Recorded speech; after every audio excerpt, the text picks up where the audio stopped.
Hello YouTubers, how you guys doing? So the next step is now to put scales on the knife. I've got the blade taped up because I don't want to scratch it. I don't want to cut myself.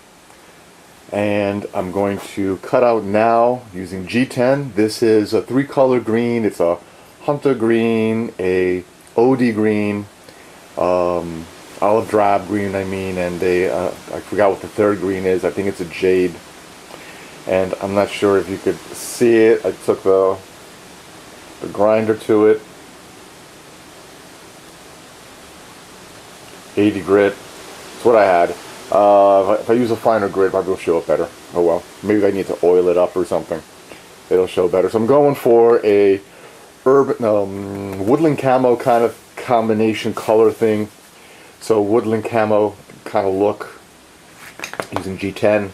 The sheath will be woodland camo, and I'll braid some sort of a pattern, a knuckle guard, and lanyard hole, woodland camo. Woodland camo. So I'm going for that kind of a green look.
Hi guys, how you guys doing?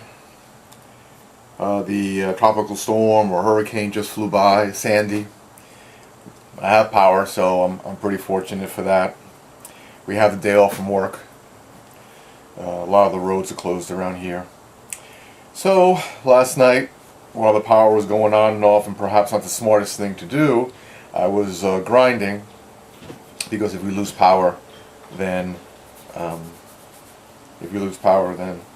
I won't be able to run the equipment, and what I wanted to get done is get this handle on. So I was in a rush and I didn't have time to videotape it, so I apologize for that, guys. So what did I do? I've got some mosaic pins. Let me zoom in. I put in some mosaic pins in there. They're 1/4 inch. All I had to do was measure them, cut them, tap them in there. I gouged out the underside of the scale on both sides, filled it with epoxy, put epoxy in, on the knife handle itself, and put the pieces together. And if you remember, there were some drill holes here, and there was a big fuller in here, so there's a good area there for the epoxy to pool in there and take hold of the metal and take hold of the scale handles. Clamped it down, tried to wipe up as much as I could, and I got some epoxy spewing out here. Because I want to keep these grind lines, I had to be very careful and clean up the epoxy here with alcohol, isopropyl alcohol.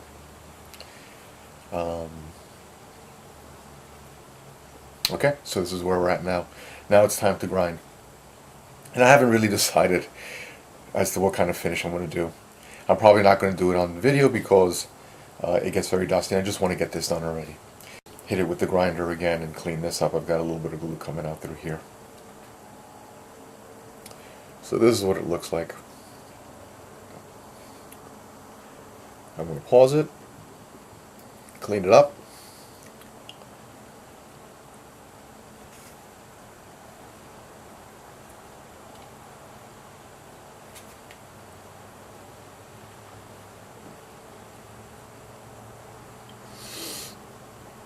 Alrighty.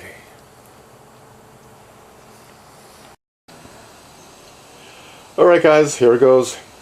I've got the handle on, the scale on, and I ground the bottom up, so to speak, so it's thinner here, thicker here. That exposes these rows of forest green, jade, and olive drab. The pins are nice and polished. I was going to do some sort of texture, but I thought, let me leave it here. That's nice for my dad. See how it fits in his hand. And if you want some sort of gouge lines, or if he wants those, those Dremel divots, if you will, to give it a texture look or texture feel. Kind of like the way it looks now. A little on the plain side, but it's functional. It's thinner here. It's wider here. It's really good in the hand. Perfect. It's nice. I like it.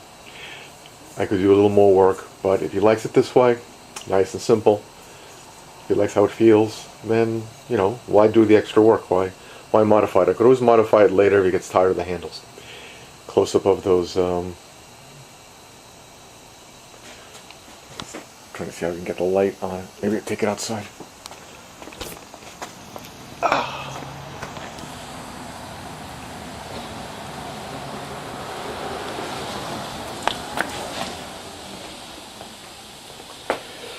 Okay, so I still need to work on the edge. There's a little bit of a burr I left there. I have a wicked sharpener system, wicked edge. So I'll take it to that and put an edge on it. My next step now is to make the sheath, like the way they're done now. We'll see. Tapered tang.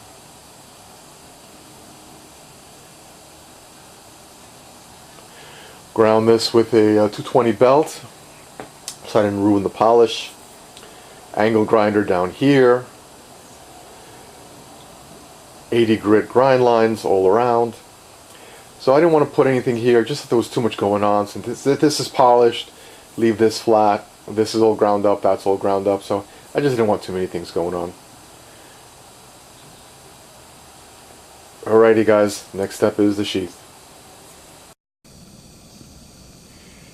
Okay, so now it's time to make the sheath. What I've got is that's about 3 foot long, I think it's 8 inches wide, maybe 8 inches wide or 10 inches wide, 3 or 4 foot long boards with the foam underneath. I've got 2 clamps there, some work gloves, leather work gloves, a heat gun, some painter's tape, and a razor, and a 90-degree angle there, so I can measure, cut the sheath, and then form the sheath.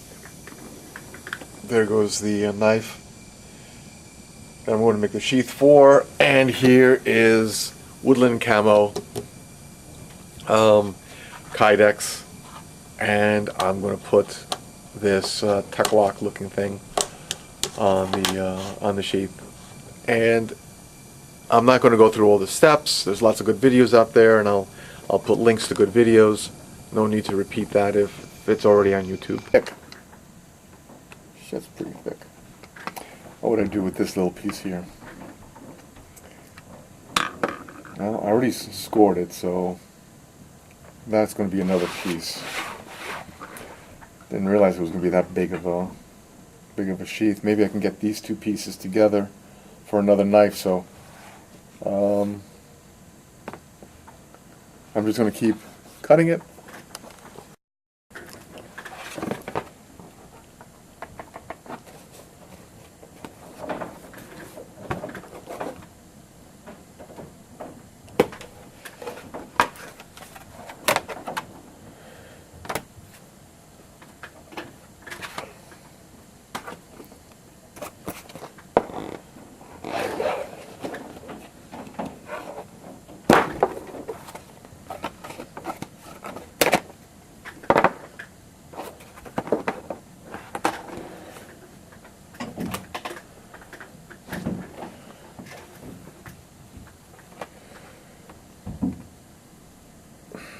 Now the next thing to do with this sheet, I'm going to do a fold over design, and the Tek Lok will either go fold over design, so the Tek Lok's going to go sideways for scout carry. Maybe I'll put it at the either at the tip, or I'll do it at the end, the opening, for a high kind of belt loop kind of carry. So this could be moved around. That's what I think I'm going to do. So next is to fold it in half. To fold it in half, I have to heat this up. And the trick about forming the Kydex is to get this as warm as possible without burning it. And it also helps if the knife is warm. The knife will act like a heat sink. And if the knife is cold and this is warm and pliable, the knife will take the heat away from the Kydex and keep it from making a nice form. So it's a good idea to warm up the knife, warm up the Kydex, and put the 2 together to make the the sheath. We'll see what parts I'm going to keep on video. So I measured the Kydex sheath forming jig, and it's 3 feet long by 11 inches wide. And I finished warming up the Kydex until it was kind of like a, how would I describe it? Kind of like the pliability of leather. And it was getting hot, so you need to wear gloves. And it's in there now. Not much light is in there, but that's the pommel. That's the mosaic pin. So it's in there. I'm sure it's coming out dark. So I've got these clamps down as hard as I can. Fold over design. It's not going to come out perfect. It's not going to come out done. But the first step is just to fold it over and then get the rivets in. And if I want to, I could heat it up again and start giving it a more what would you call it? A more professional design, and more a design with where you could see the actual knife through the Kydex sheath. That's what I'm trying to say. You can see the lines of the knife. But first you just want to get the Kydex to take the form of the knife, get the rivets in, and you can finish the design later on. Well, here it's finally done. Tek Lok, lanyard. This is called the ridgeback. We got it over here to protect the knuckles, around the wrist. Here's the other side. If you're wondering why I did this, something odd happened when I was putting in the rivets. They split. They didn't work out right. So I ended up punching them out. I actually screwed up 2 of them. So I figured, okay, well, the hole that was eventually, I couldn't put another one in there, so just bored this one out as well, just to kind of give it a consistent pattern. Got the woodland camo. This is kind of like a woodland camo color combination. Doesn't have brown, it has jade instead of brown. What does it look like? I got a little ramp here to pop it out.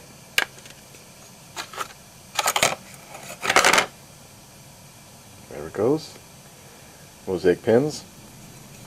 So that's to protect the knuckles. Sorry if I'm moving it too fast. That's to protect the knuckles. Doing this with one hand, so let me put the camera down for a sec. And here is the ridgeback. Ridgeback over here. The knife. I still have to put my logo here. I haven't done that yet. I have to put the edge on. I mean, it's got an edge, but it doesn't have a really good edge. Fit and finish.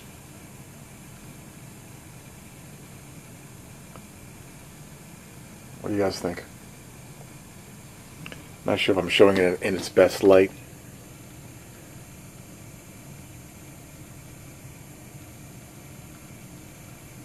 Don't mind the fingerprints. These are just fingerprints here. I'm going to put the camera down again. Here it is in the sheath. Here's the Tek Lok side. It's got a little bit of a rattle, but it doesn't come out. It's pretty tight, right?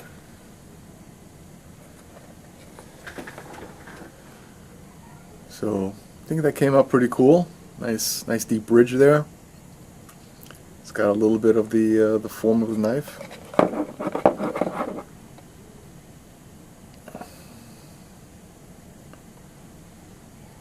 Put that in there like that. And if you don't want to use the, this is comfortable too. This is still a good grip. The ridge back here kind of hugs the bottom of the grip. Right? Fingers feel comfortable, almost cushioned. It's still not too big, not too chunky. Still works great in reverse style. Even with the lanyard.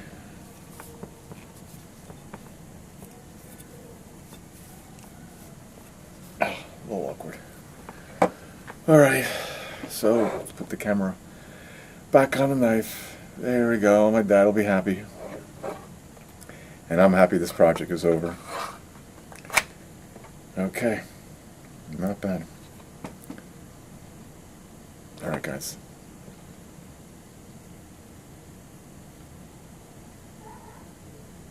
This I did myself. Wanted to try it myself. Plus, I didn't want my son to get cut while he was handling the knife. Goes in through that hole in there. And gets woven through here, and somehow it's... I didn't want my son to do it. If my son did it, it would come out better. He's really good at this.